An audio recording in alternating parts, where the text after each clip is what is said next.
Hello and welcome. It's me, Mrreeeee. With me, the greatest TTS game designer, Willow. Willow, how are you? I'm doing fantastic. Excited to Good, look dude. at some Riftbound cards. Yeah, so I thought let's start getting. We've got all the set of cards are out, and I was like, let's just start setting up content for people to argue with. I know in the Discord, people always putting up content, being like, "This is the best," but when you play with Willow and you get beaten like 18, 19 times and you win a game off, I can't really put past anyone's and Willow's decision. So let's get him in. Let's talk to it. If you, what we're going to do today is a Body Rune tier list. So we're going to start with the different, the different runes and the different cards. We'll start by like ranking those. And I'm going to do videos. I'm thinking like champions, spells, whatever it might be. But I thought let's start with just the different types. So let's look at runes and the cards that come through. And like videos like this will help you maybe decide what deck you're looking to get or what cards you might priorities when they finally get released or you want to play with. And of course, if anybody disagrees, what's the Discord, Willow, that we play in? The Riftbound community Discord. Yeah, if you think you've got a better deck and you want to throw it down, so you just add a comment to the YouTube, so hit me up, so let's 1v1, and good luck with beating Willow, okay? And like, prove your point, that's fine, but it's the best way to do it is just throw it down. So I thought this could be a fun way of making a tier list, and let's get to it. Now, do you want to change S, A, B, C, D? Are you happy with these? Oh yeah, these make sense. Okay. Let's start. So I thought the 3 Body Rune, I believe these are the 3 legends. Hopefully I haven't missed any cards. It'll be really sad.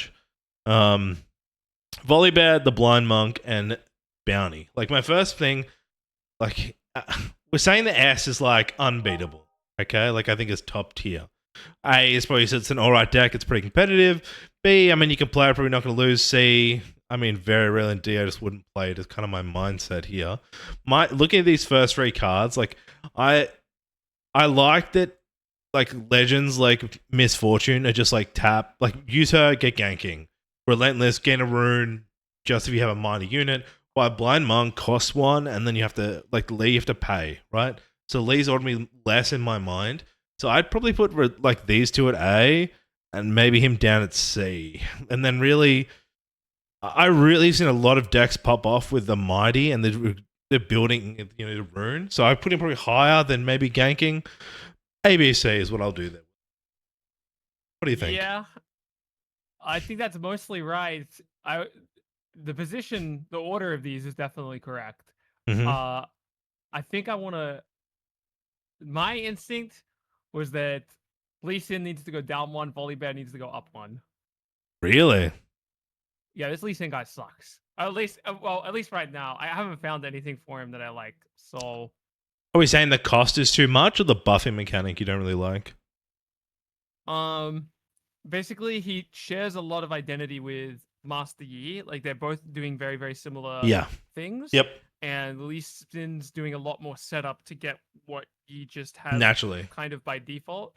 So it is possible that there's a more complicated puzzle, but our current evaluation of Lee Sin and the way that people are building him just looks worse than what people are doing with Yi. So wish this was you. Okay. Yeah. Kinda. And Volibear, I think Volibear is sleeper as heck right now. I think he might. Listen, controversial take. Volibear might be like a top 4, top 3 character. I think he's very good. I mean, being able to channel a Mighty, like getting rune is always good, right?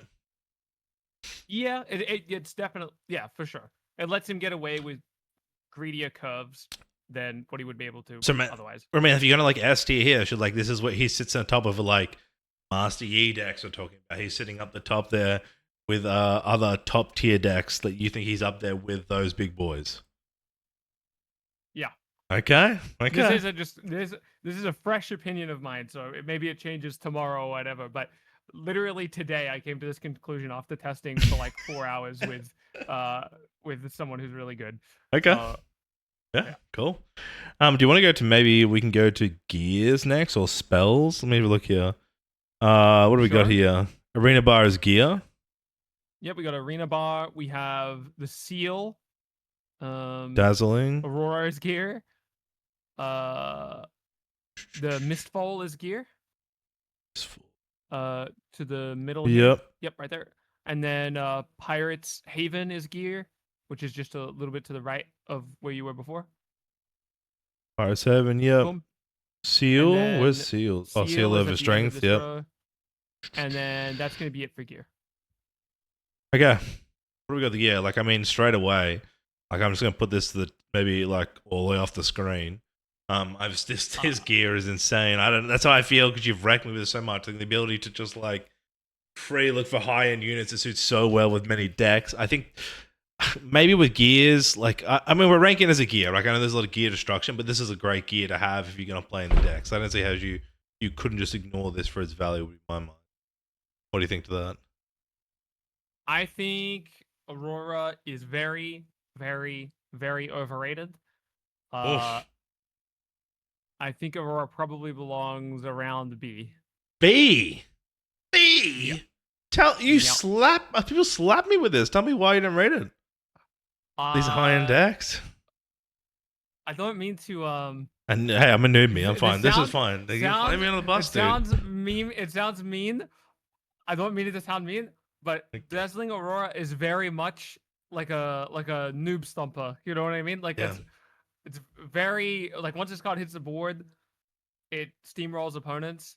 But this can never be meta. It's too easy to roll over. It's too easy to tech against an Aurora deck. Yeah, but I think in competitive stages, like you're going to versus a huge amount of communities of players who don't, aren't teching against. They're going to try and tech across multiple things. You know what I mean? And I guess a lot of people it just are happens to be the case that all of the good decks in the game perform well against Aurora as well, like without having to tech for it. Sure. Arena Bar. This is the tap and buff. Yeah. It's not bad. 3 costs. 3 cost buff.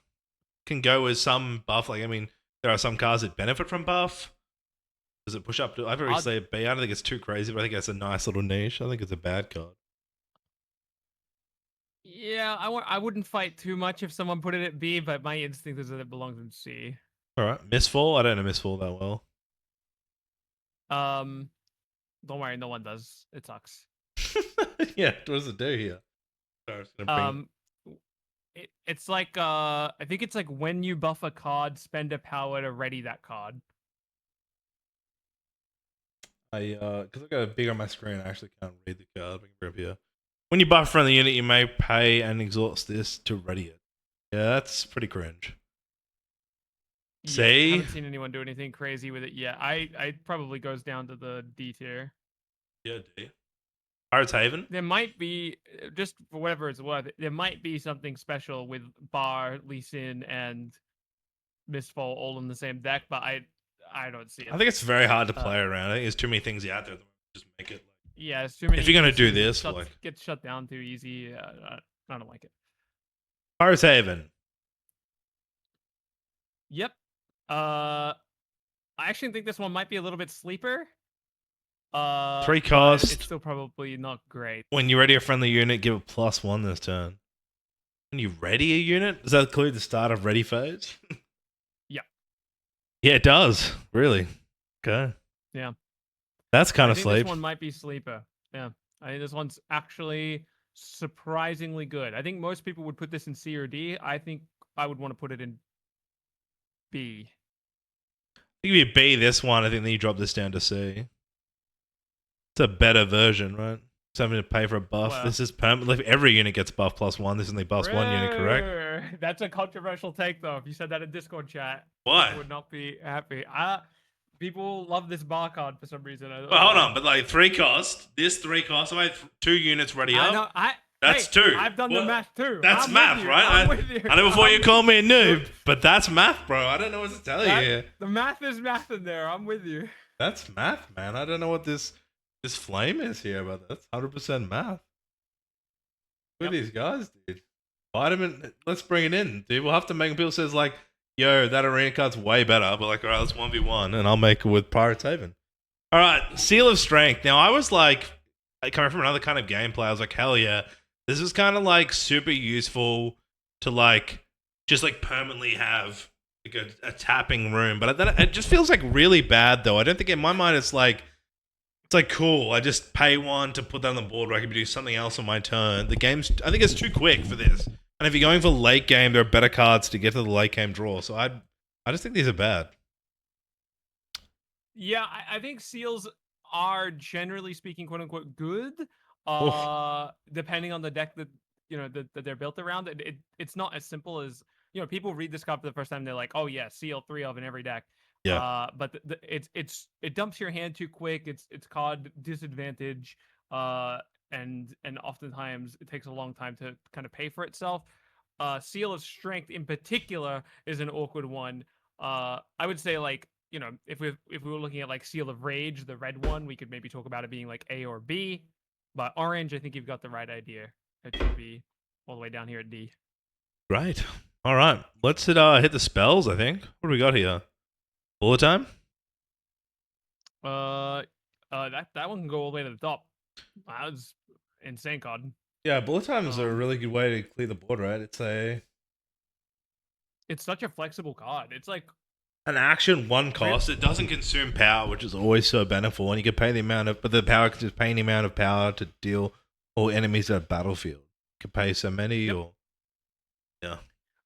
yeah, it's really flexible. You can use it as like ping damage for whatever, or you could use it to just close out the game.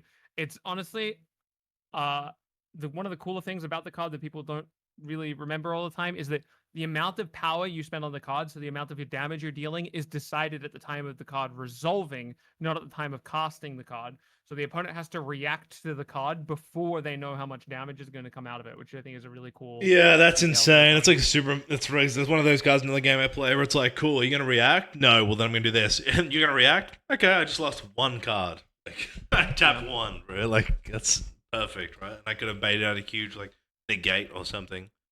Cannon Barrage. This is another one I think that might be sleeper. 2 cost. 2 cost reaction, and it's deal 2 to all enemies in combat. Does cost 1 power though. 2 damage. I mean, I guess lowers them. It's good to help wipe the board. I don't know if it puts an A. In my mind, I wouldn't play it that well. I mean, I'm not like a noob for pro here. E tier. I mean, 2 cost is pretty good. I'm comfortable with BOC, wherever you want to go. I think maybe C. Like, I'd be going down, maybe. People think this card is... I think most people put this card in D right now, but I think it might be sleeper, like, kind of good. But we'll see. Unplayable. Catalyst of Aeons. Like, anything I think, for my mind, anything that builds in, like, this, like, in the body deck, like, a lot of body, like, we're talking about, like, getting volley bag and big cards out, I'm going to rate Catalyst higher. If you're building these decks that want to get stuff out, that's a huge way to build resource. And there's not many of these across the deck, so I would play it higher. I do like the card. Yeah, I don't know if it needs to be all the way up in S, but I generally agree with everything you just said. This is probably like, yeah, A, sure. What makes you say not S? Even in decks that want to go quite tall, like one of the first cards we look at cutting is Catalyst, because even though it's ramp and sure it's like nice progression, it feels really bad to top deck. It feels really awkward in the middle stages of the game when fighting for tempo. Yep. And I think hyper optimized lists are all going to be about making sure that our hand never really feels awkward, and Catalyst can feel awkward in a lot of spots. Yeah. Feels really good on curve, but outside of that, it hurts. Confront. 2 cost, action.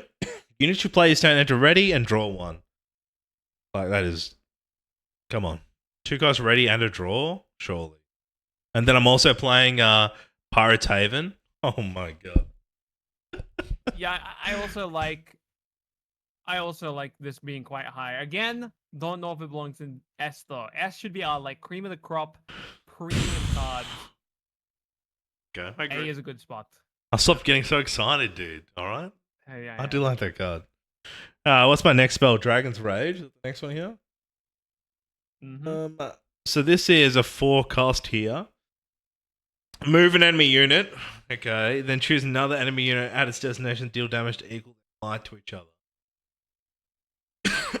I mean, I like the idea of move. I've seen like Ability to move and kill is super strong. I think it's a great mechanic in this game. 4 cost, I feel like there's better ways to do that if that's kind of your style. I feel like four is too big, maybe. I don't know. I haven't seen it played much, honestly. I think I mostly agree. I think this is a card that works pretty well in multiplayer games, Yeah. like free for all games or maybe even 2v2 games. Dragon's Rage in 1 versus 1, it just feels in almost every board state. There are board states where this is not the case, but in almost every board state, it feels just like worse charm in every way. Yeah. So yeah. Personally, I would throw this all the way down in D tier. D? It doesn't even make it to B or C, dude. Wow. Nah. Whew. Stinky card. You know what? Throw it in C. Maybe I'm being a bit too harsh on it. Dude, I'm worried some Dragon Rage Lee Sin's gonna come out of the woodwork after you put Lee down here and be like, Lee Sin's the best! And you're gonna have to like slaughter them, dude. You're ready for it, dude. Yeah. Alright, with some Flurry of Blades. I haven't seen this. Like, a lot of these cards I haven't seen because you don't play them. So, man, it's like everything's D tier. This is like a 1 cost reaction. Deal 1 to all. I think 1 to all, man? Like, what am I want? Like, maybe I have 4 of them? Am I going to play 4 of them in one hand? Like, I'm going to be happy about that? Am I trying to close something out? Like, there's a handful of holy. uses this has. Okay, there's a handful of uses this has. One is it's kind of like, obviously it's worse than say like an on guard, but it's kind of like a +1 in combat, right? But it can also clear like a Victor wide attack, and it can also play well with Warwick, which is a card we'll talk about a bit later. But Warwick needs access to this type of ping damage, and this is one of the ways you can get it. I don't think it's the best way you can get it, but it is a way you can get it. Yeah, C or B works for me.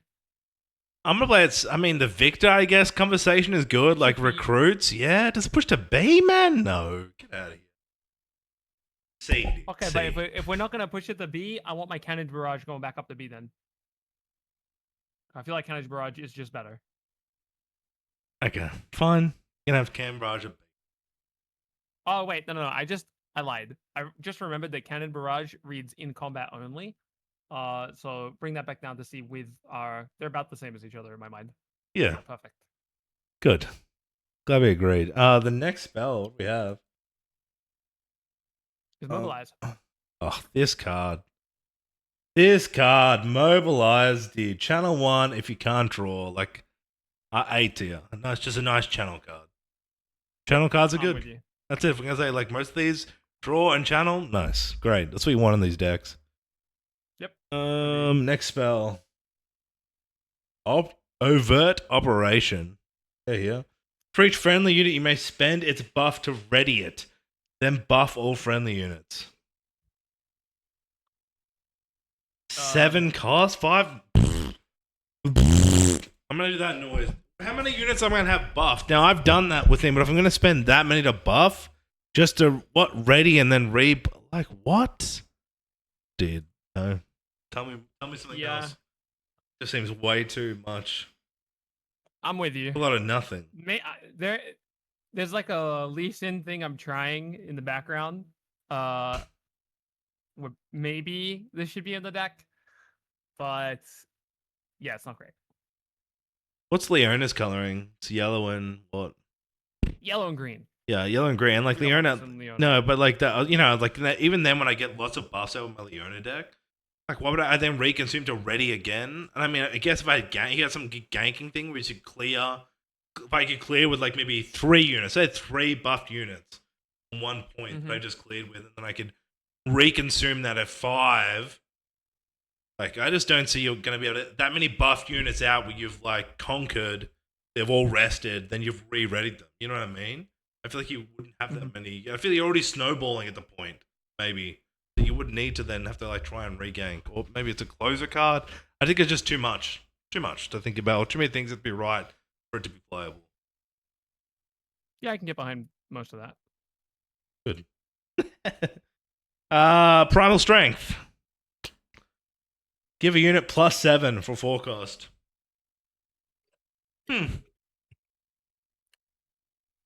+7's a lot. It's a lot. 7 is big. That can be used 7 really is a helpful. large number. That's a large number. It's not bad for 4, honestly. Is it outside? What's the Defy at? Like it's more than Defy, so it couldn't be. It can only be like Windworld, right?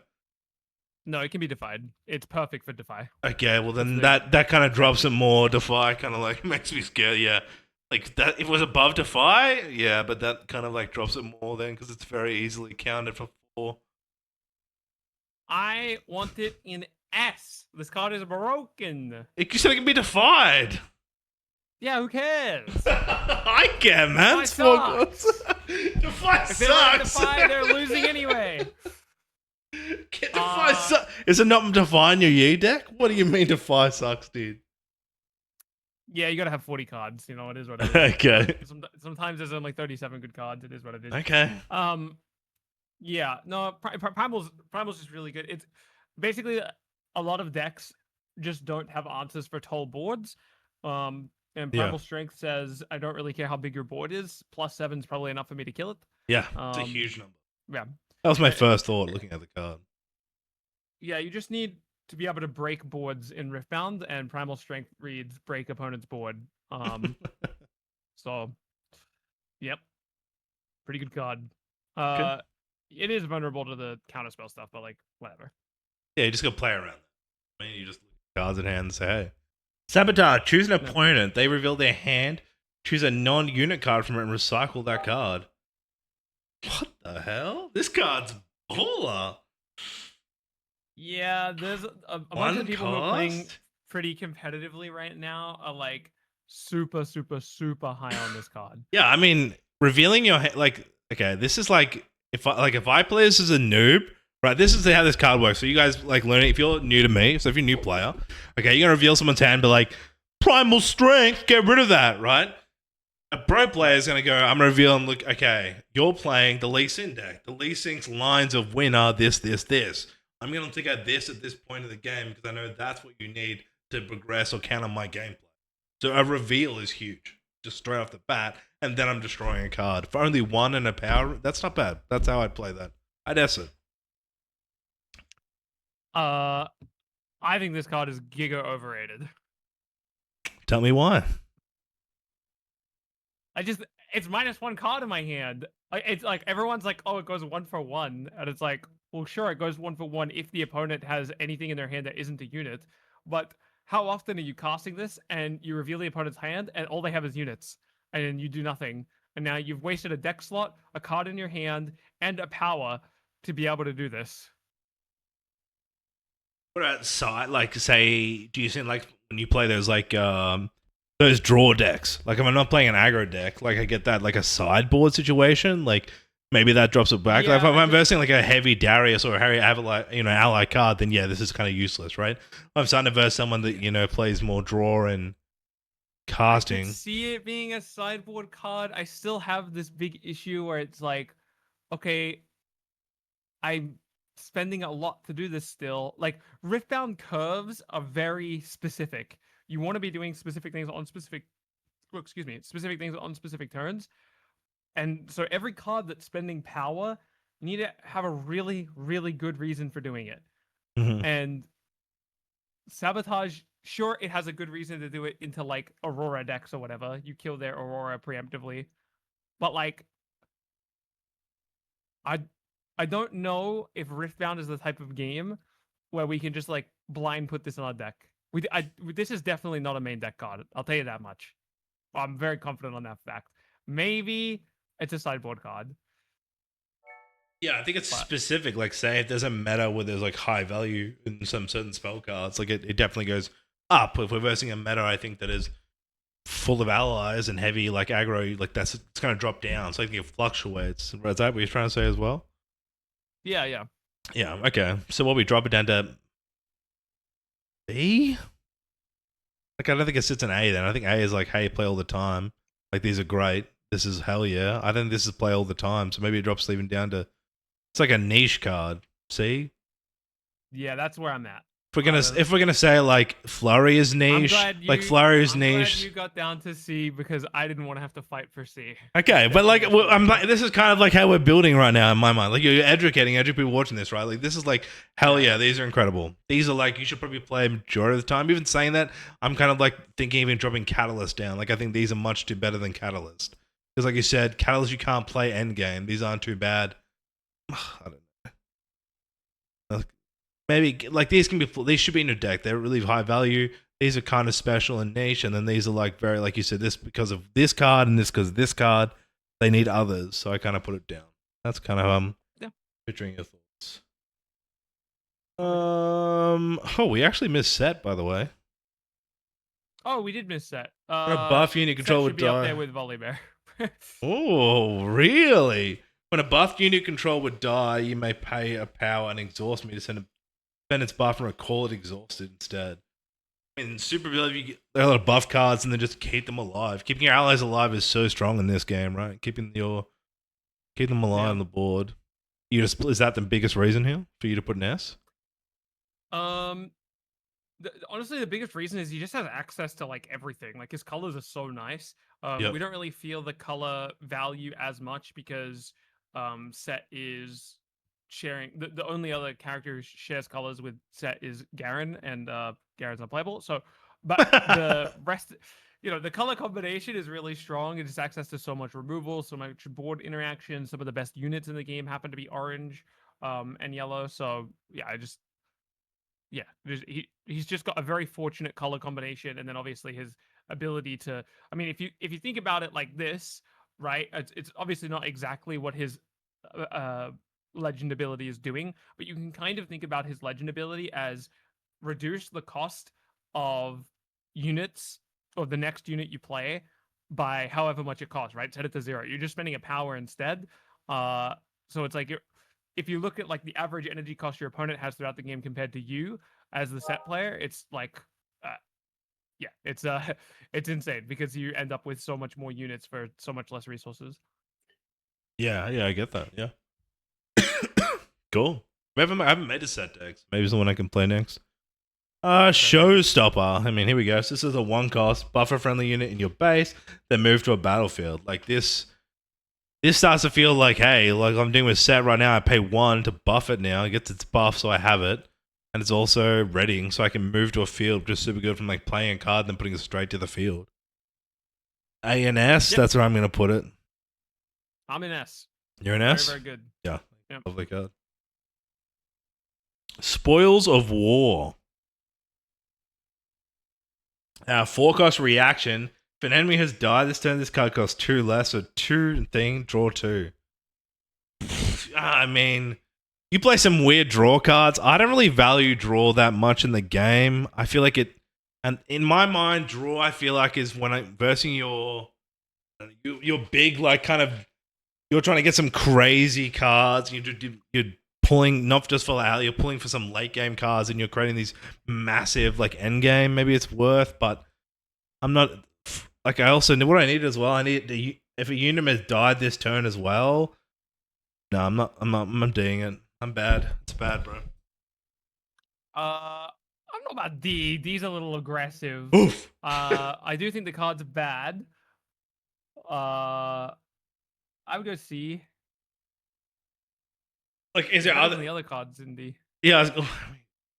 What am I gonna react? I mean, so one of my unit dies. It's like, okay, you death. Okay, pay 2. I get to draw 2. I guess that's kind of the point of it. Kind of sits in that if you need something in your hand, you can't react with anything else. You may as well play it and at least get draw 2 off the death. Yeah. Stormbringer. Choose a friendly unit in your base. Deal damage equals to might to all enemies to the battlefield. Then move your unit there. Okay. I don't know. This is like it's like how many times have I been killed by this card by Willow? Makes me want to put it in S. Maybe it's an A. I feel like it's an A. I feel like it's deck specific, right? Maybe with Body, you're going to have more high-end cards, and you're going to deal a lot of damage from the base. You can wipe a board with a huge amount of damage, then move your unit in. Maybe it can teams up with Primal Strength. But 6 and it's high, a lot of runes. A. I would go B. Okay. it's more awkward than I want it to be. Don't get me wrong. I'm a Stormbringer reliever. I love the card, but I think it's just ever so slightly too expensive Yeah, to really be like a super flexible card. cool. Champion, Undying Spirit. 1 cost, reaction, prevent all spell and ability damage this turn. Holy shit. Does this work against your stupid 7 bloody dragon dude that minuses 3 the board? No, because that's not damage. Oh, it's ability damage. I mean, a 1 It's not cost even- react. Yep. Card's pretty good into Kaiser. It's like it's an attack card though. I don't think we main deck this. It's like a sideboard card. For that reason, it probably belongs in See? V. Well, Caesar attack. I think it's higher. I think a 1 cost isn't bad for a higher. Like most time you verse someone with some spell, right? It's like, is it spell damage? It's only gonna be what, like Lux's or Annie or Kaiser. You're right. It's not gonna be like, it's not all spells. So maybe it's a C card because it's specific for a sideboard deck. If you're worried about you're gonna play an ally deck and you're worried because anything that's kill my board is gonna be spells, then you would sideboard that in, right? Yeah, sure. I just think there's not enough decks in the game that are dealing spell damage that you can ever main deck this. So it has to be a sideboard card, and I don't even know if it makes a sideboard slot in most orange decks. So yeah, C's probably a good spot for it actually. Wallop. As you play this, you may spend a buff as an additional cost. If you do, ignore the spell's cost, ready a unit. Okay, 2 costs, I can play for 2, or I can remove a buff and then I ignore that spell cost. I can just ready for free. That doesn't seem too bad. I think readying is always nice. If you can ready a high card for 0 cost, like if I'm playing some buff deck with set, so I'm making a lot of buff units, and then I get a free cost ready for a buff. Like I can turn that. I'm losing +1 to gain what, 5 or 6 if I put in like a ready a Drake or something. Like, A? Yeah, I like A. Cool. I believe that's all our spells. We missed a spell? We missed challenge. Okay, sorry. It's because I'm going through alphabetically order on my second screen because it was so small. So choose a friendly unit and enemy unit. They do damage to their might to each other. 2 and 1. Do we say this is good? Like this card, I like any cards that make cards fight. If you've got higher cards, but like you play down some heavy card, you like challenge, boom, delete your lower end card before it even enters the field. Has effect, especially for stuff with like Ari or things that are pre-showdown, right? Like these or pre-battlefield, where all these battlefield effects, this ignores those kind of things. A? Yeah. I like B or A. It's just a good removal spell. Access to the opponent's base is really good as well. Yeah. Yeah, B or A works. All right, do you want to go champions? Nearly done, man. You're going to be educated. I'm making a set deck after this, and then I'm going to call it like Mrreeeee gets beaten any set deck by Lee Sin deck that you cook up. All right, Anivia. Anivia is a 7/2. When I attack, deal 3 to all enemy units here. Kind of good for board ripe. 7 though. Like I don't know. That seems just.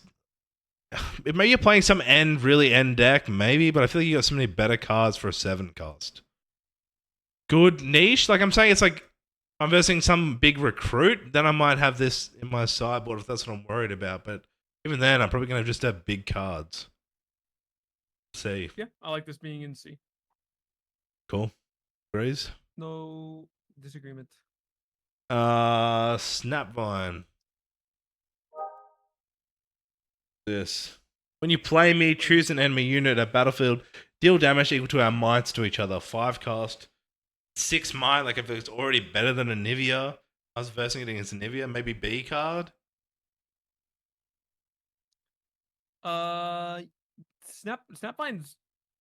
Yeah, you know what? I like Snapvine at B. Most people would fight for it to be an S or A, but I think B is actually the perfect spot for Snapvine.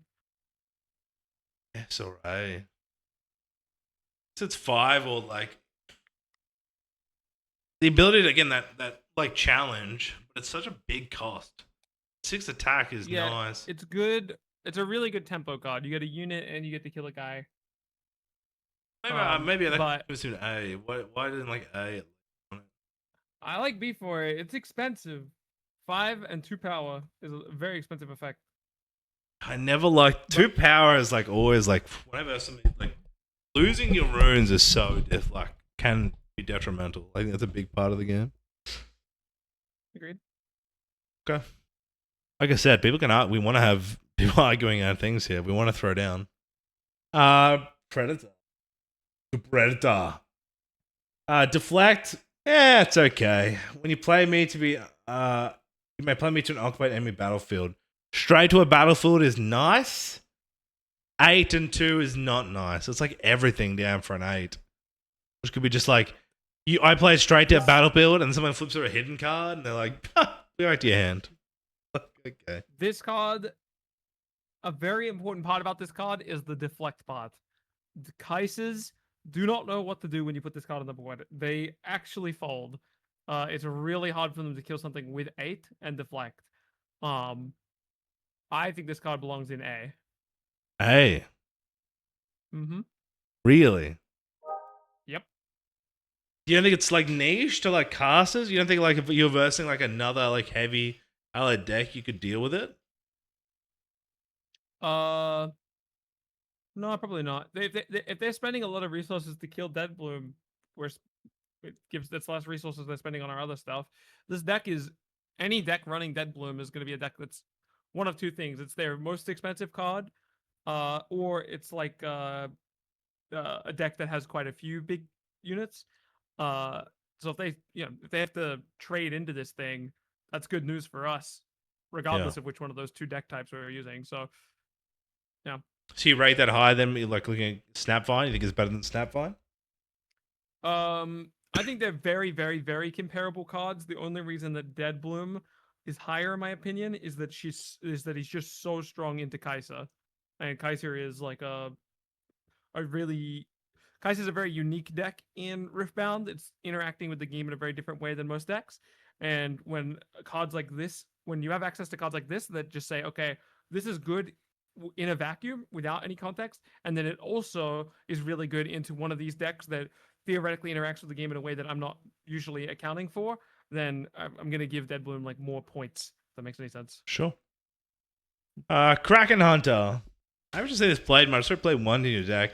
It's a 5 power, 3 plus 2 power cost.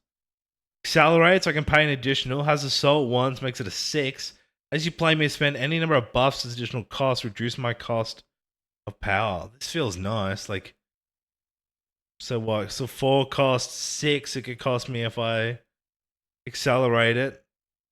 That's not bad. And if I had a couple of buffs, like it's coming in for 6. Like I'm turning those. It's like consumption of I'm losing 1 for a 5 cost damage buff. Maybe A. Yeah, I think I'm playing a buff deck, right? The idea is you're minusing 1, adding 5. Or even on minus 3, I'm adding 5. Like we don't even need it to be a buff deck. I think it's just like a good card. I've been playing this in the Volibear list that I recently showed you, and that deck is tech to go second, for example. And if we're going second, we can play Kraken Hunter on 1, meaning we're playing a 5 might card on turn 1, and then we're going to be at 4 for our next turn, so we can play like a Catalyst of Aeons or a Herald of Scales or something. Like it just curves out perfectly for Volibear. And then obviously everything you said about the buff decks is true as well. Yeah, cool. Lee Sin. This is scented version, which is 6 cost. Accelerate, which is nice. Other buff friendly units of battlefield have +2. I mean, it's just flat 6. If I have a big board, and am I gonna have enough board that I get the plus? The +2 is nice. Or am I gonna consume? So many spells consume buffs. Well, I don't know. I'm stuck on this one. B. I don't think he's. If I build a low level, if I built a lot of low level buff cards, and I built like a kind of army of low cost buffs, yeah, give him +2 everything. It's kind of nice, but I'm very divided on this card. It's probably just the chosen champion if Lee Sin is ever playable, so for that it gets extra points. Yeah, I'll go with B. B or C. Undecided. Just, I don't know. I'm very undecided. If somebody cooks with Honestly, this, I'm just saying. I just think it's yeah. literally any like I could be persuaded for this card to be literally at any one of these tiers. Um, yeah, I'm very undecided on this card. So Maybe to play with it more. Or tell me some cook, make a deck and see how it plays. Misfortune yeah, here. recently since science. 5 and 1 power, has accelerate, has ganking. The first time move each turn, you may ready something else. I think this, like, I like this. Anything that like buffs a second unit to ready, it's just so nice. I don't know. Mission on this. I think it's like at least A. Yeah, like A. A is probably good for her. A 5 cost. You've got ganking, which is always lovely to move around the board. And if you gank to move, and then you can bring something with it, like that can change a game. Yeah, there's also it's worth noting that her effect that lets you ready something else, you can use this on anything. You can use this on gear, you can use this on your own runes, you can use this on your legend. There's a lot of ways to use this card that aren't necessarily obvious. There's a card called Doondrake, which when attacking into an opponent that's ready, he has +2. If you ready the opponent's card with Misfortune, you can catch him off guard with stuff like that. Yeah, Misfortune is like a really flexible card. I like Aaron A. I mean, the way you talked to him, I was putting an S, man. Like, it was really flexible and stuff. I think we can S that, man. Come on, that seems. Oof. It's a very expensive card. This is the main reason I don't want to put it in S. Okay. Quiana. This card was a pain when it came out in in LoL. It got nerfed a lot. So it's a 4 cost, deflect, or is it doing when I conquer, draw 1, or channel 1 rune? I mean, that's nice. I could also just mobilize for 2. Yeah, I think Kiana, I'm a little. Kiana is like very overrated. People like this card a lot. And I used to think it was absolutely just like not even close to being playable. I thought it was like a meme card that for some reason was getting people baited into running it. Yeah. But my eyes have recently been opened, and she's just the answer for low curve orange decks. So something like Master Yi. It's just their answer for Kai'Sa, because she has deflect, and it's that simple. The rest of the card doesn't really matter. She has deflect, so she will be played in some number of decks because of that deflect keyword. So she probably just belongs in B. Without that deflect keyword, I'd put her in like C or D. But B, I was saying here, like, Sure you're saying to again like that nicheness of like a deflect, like that. I feel this is a niche card here. It's not niche. No. It's not niche as in like we sideboard it. It is solving a unique problem in the game that no other card is solving, and it must. And because there will be cards, even in not stuff like Kai'Sa, just every deck will have some number of cards that target your cards. Deflect is like fine, and then it also just completely shuts down. Well, not completely shuts down, but it makes Kai'Sas think a lot more about targeting your units when they have deflect on them. Yeah. Kiana B. Go. B. B. Yeah. Set. When I'm played and when I conquer, buff me. 5 costs. Spend a buff. My buff, give +4 for the turn. Ooh. Okay, it's a 5 cost, not too bad. When I'm played, so it comes down, gets a buff. It can only get buffed once, so it's okay. So 5 for 5, right? And then I can spend my buff to come 9. It's not bad. 5 cost for a 9 attack. That's like primal strength. Spend your buff to become 8 because you would lose. Oh yeah, 8. A less primal strength, like not as good as primal strength. Not even remotely close to as good as primal strength. Because primal strength is an action, I can use it on the opponent's turn. I can't do this thing on opponent's turn. B, I would B it. Yeah. My controversial take is it's C or D, but we'll leave it at B for now. It's still hit for 8 for a 5 cost next turn. That's not too bad.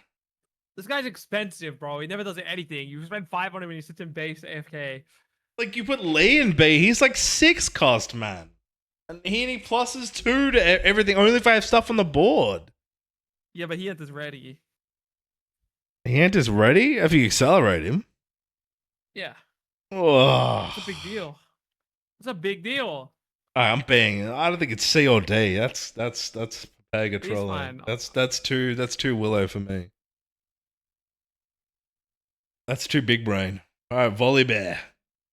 12. Woo! Okay. You want to be winning Big the guy. game when you play this. 10 power. Shield 3 Defender. Very hard to deal with. When an opponent moves to a battlefield under their mine, draw 1. Okay, this is hot garbage unless I'm playing multiplayer. No, this card's real. No. What? No, this card's real in Aurora decks, so it probably is like B or maybe C. Are we saying it's only like if it's depending on another card? It's an Aurora decks only. So I'm gonna put it in B. You have to be playing with this card, Aurora. Yep, I agree with that. Good deal. This card was interesting played when one of our mates played it. I wasn't too fussed about the card. It was kind of fun. What have we got here for Udyr? So he's 6 cards, 6 attack. It says spend my buff, choose one from chosen. So if he's got a buff on him, he can deal 2 to a unit, he can stun a unit, ready me, or give me ganking. So he can only do one. He can do multiple times if you can get multiple buffs. But he can only do 1 per turn. So you've not chosen a turn. So this turn you pick 1. If you buff again, you pick something different on your turn. Right? Correct. He gets stun a unit, ready me, give me ganking. I like that you can give him ganking as a 6 cost. I buff, I get ganking, or if I was... Maybe C. I don't know what to say. I think it's C. I think it's too much there that really... Other cards do better. I think for a 6 cost, like other cards do better. Multi-buffing, I think there's a lot more cards in the game that are just better than him. C. I actually agree with this perfectly. Cool. I will say there is a player who is very, very good, someone who's better than me, and he swears by Udyr. Really? He says he hasn't found the list for it yet, but he assures me with certainty that there will be something that breaks Udyr because he's like that good or whatever. But I don't see it yet, so for now, C. I think is either some niche there or has some certain mechanic. You have to build a whole deck around him, is what I have to say to get this to work. And I mean, if your dude wants to play you against, like I would say, hey, do you want to play me against Udyr? He'll probably beat me if he's beating you. But maybe if you can challenge you on this one when he raises this and has an outrage about it. Mr. Warwick. Yeah, so I enter ready for a 6. When I attack, kill all damaged units here. Oh, okay. So that's where this flurry comes in. 6 cost ready. That's not like ready's always nice. You want to play something and use it that turn? Like great. I love that. Yeah. When I attack and have damaged enemies, this was like kind of like if you're running flurry and cannon barrage, you could probably you're looking to build more warwicks in your deck. Is there anything else that kind of pre-damages? There you go. There's a handful of fun interactions for Warwick. One, Stormbringer and Warwick is a guaranteed kill on everything at the battlefield because Stormbringer is dealing its damage before Warwick gets his attack trigger. Yep. And then there's also all the Flurry of Blade stuff you talked about. There's also the new what's it called? Iron Ballista card in red.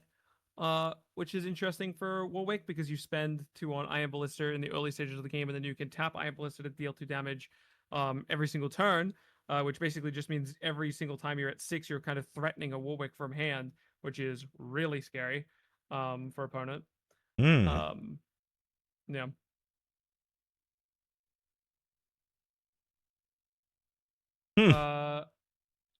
My instinct is that... Hey, I remember. I mean, being able to kill units, like you said, if you can play a really nice deck around this, killing units, just killing units by easy damaging. Like if I'm paying a 1 cost, like and I kill a unit, that threat is always there. They have to think about it. Maybe A. Yeah, I'm biased on this subject. I really like Warwick, but I haven't found. I'm kind of, you know how I was talking about my friend who likes Udyr a lot, Yeah. but hasn't found it yet. Mhm. That's me with Warwick. I feel like there's something really special there. I just haven't found the list yet, so I can't be confident when I say it, but my instinct is A.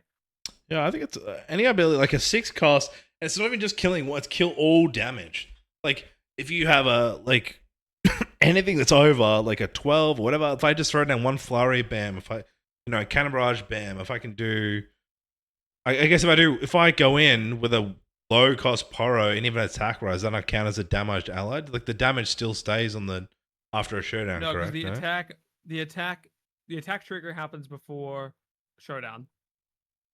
Yeah, correct. But if we had another showdown before, does that count as a damaged unit? And then I make a showdown with Warwick. No, because the first showdown, at the end of the first showdown, their damage would be reset. Okay, so no, it's only with the base of like spells. I think it's like Yeah, if you can get some good damage spells, he can come big. But definitely like a 7 cost, like this and this could deal 3 allies on the board. Like that's crazy. I think that's yeah. I think it's A. Could even be S in my mind. I might make a Warwick deck after, or you can, and then we can fight it out.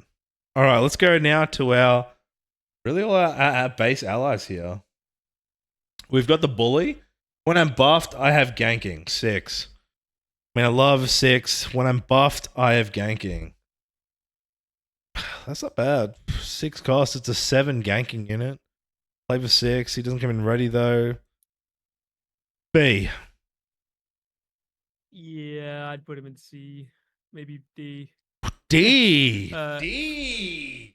7 with ganking. Come on, turn 3. Like, if you've mobilized. How am I ever running this over Udyr? Hey, you're running a Udyr. Yep. I don't lose any power, dude. What do you mean? I don't have to consume my buff. That's true. I'm 7 and I'm ganking. Still 7 gank. He's only 6 gank. He's 5. Yeah, he's 6 gank. I'm 7 gank.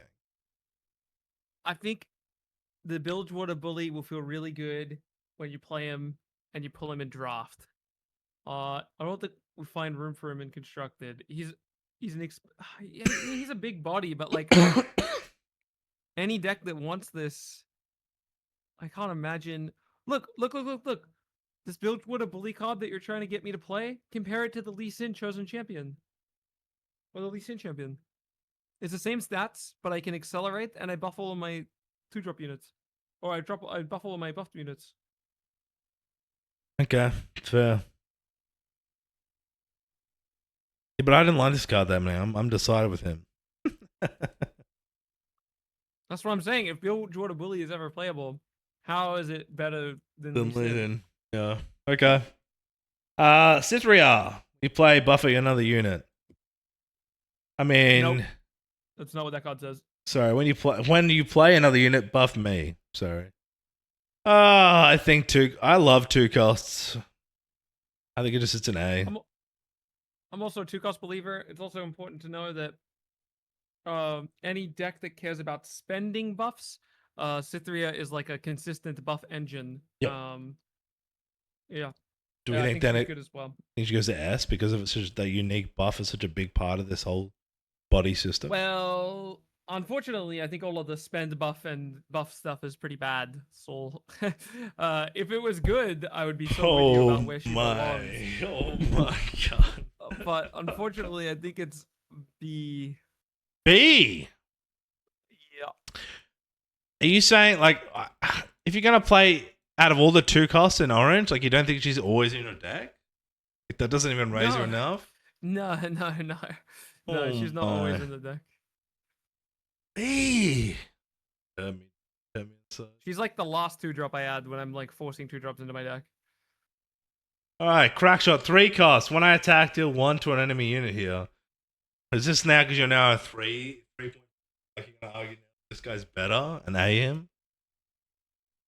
What was that? You know how you made your gear 3-cost gear thing? You're on the 3-cost train instead of the 2-cost train, so you're gonna put him higher a day. Oh yeah. I am kind of high on 3-cost cards right now. That's what I Not mean. this one though. Oh, he doesn't make it, dude. Okay, all the costs here, Yeah. dude. No. She's cool. She's got a cool combo with Warwick too, right? Because you Yeah, just add the attack triggers to the yeah. chain in the correct order. Um, yeah, I just don't know what the other 36 cards you put in the deck are, or 30. I can't do math. 34 cards you put in the deck are. Uh, I don't know. My instinct is like B or C, probably B. The Dune Drake. The Dune Drake. When attacking me +2, 5-cost, 7 attack, S tier. S is a little strong. S tier. All right, fine. A tier. And that's Hey, only because I know first mate comes in here, which then readies it, right? Come on. S also might be a little strong for first mate. Oh, I only have an Hey, S tier, dude. I it's think these are good, it's great. good. These are good. These are good. Fine. They're Showstoppers? good. S tier, but not first mate, man. Oh. Yes, Showstopper is broken, bro. I would run 20 of Showstopper if I could. This card's disgusting. All right. Herald of the Scales. You tell me you're gonna put it this time, and I'll argue. Uh this is a little bit future sight because I see a deck, I see a vision that people aren't running right now. It's the list that I sent you. She's like high A. Danessa? No, we don't S her. I think it's -2 to dragons is pretty good. A lot of dragons, man. Don't worry, this A is plenty controversial already. People will not like that. The Kinko Monk forecasts when you play me buff 2 other friendly units. That's not bad. It's like a 4-6 cost, and buffs are good for us. Maybe A if we're talking about the buff engine. Unless it goes down to B with Cythria, but consuming buffs. But you think consuming buffs is bad, so you probably put it in B tier, maybe even C. Yeah, no, I'm in C tier for this card. My highest hope for this card was set, and the best set player, at least the best set player in my opinion, played it for like 12 hours and was like, nope, it's garbage. So I'm with him. Nope, it's garbage. That's all I needed. Mountain Drake. This is a 9 cost, 10 flat. Cool with Herald, I guess. If I can get out for 7. 7, 10. Maybe with Dazzling. B or A. Yeah, I like the well, I want it in like low B, maybe high C, because it's it doesn't it sucks. It's really good when it's on the board. It feels so devastating, but like it feels so bad when it's sitting in hand. The C and B feels like a good spot for it. Yeah, agreed. Packer Cub. 3 cost 3. Loves a 3. And you can hide it. Okay. Yeah, Okay. C. I like. Really, I like A and B. Because you can hide it? I guess that's kind of the only hidden card, really. The many we've had look at. Hiding cards is like Nice. good. Yeah, because only 1 And then- power. Yeah, and it can make the difference in combat. Okay. And it's even if you play it from hand, it doesn't feel awful. You know what? Put it in B. I'm overvaluing it a little bit. There you go. Perfect. Pit Rookie. Let me save you some time. Put that one at the top. The Pit Rookie? Yeah, put that one all the way at the top. Okay. Pit Rookie says... What does Pit Rookie say, dude? Opening for Open, man, so I zoom in. When you play me, buff another friendly unit. 2 cost, buff a unit. Yep, buffing units for all these other combinations. Epic. Pit Rookie at the top. Stormclaw. I've not seen this card played. 7 cost, 6 damage. When you play me, I channel 1 rune. Ugh. 1 rune channel? See. Yeah, it's like high C though. It's like he channels then I'm comfortable with him being in C. Honestly, the coolest part about this card is the tank part. Tank is such a real keyword. People are so doubting how good tank is. Yeah, tank's like one of the most important keywords in the game. Yeah, to keep other cards up, or they kind of just delete the bigger cards you want and put all there, and Yeah. it's you win a playing field. There's a lot of damage come out, but you have to do all the damage to that first. Yeah. The last card, the Windclaw Shaman. When you play me, you may spend a buff to buff me and ready me. 4 cost. I then have to lose a buff on my field to put the buff onto this one, so it's 4. So it's 4 for 4. Kind of good in the sense if I want a second chance at 4 early on, and I can like consume a buff on a buff unit. Like say I had Cynthia early on, and I put her on the field, and I've captured a conquest, and I consume her to put this 4 cost down. B or C. Yeah, I think that's a good spot B. Nice. Nice. Looks Have a look good. at it, dude. Have a look at this. What do you think, man? Is this the Body Rune tier list? Yeah, it's looking pretty good. I will say overt operation is looking a little out of place down there at D. We can probably pump that up to like C. Okay. Yep, there we go. Boom. Yeah, no, looks good. All right, Looks good to guys. me. I've been There's gonna be Mrreeeee. some This has been controversials in Willow. there. This has been our Body Rune tier list, one of many. Please, like I said, like, subscribe to this video. Then come into the comments and throw down.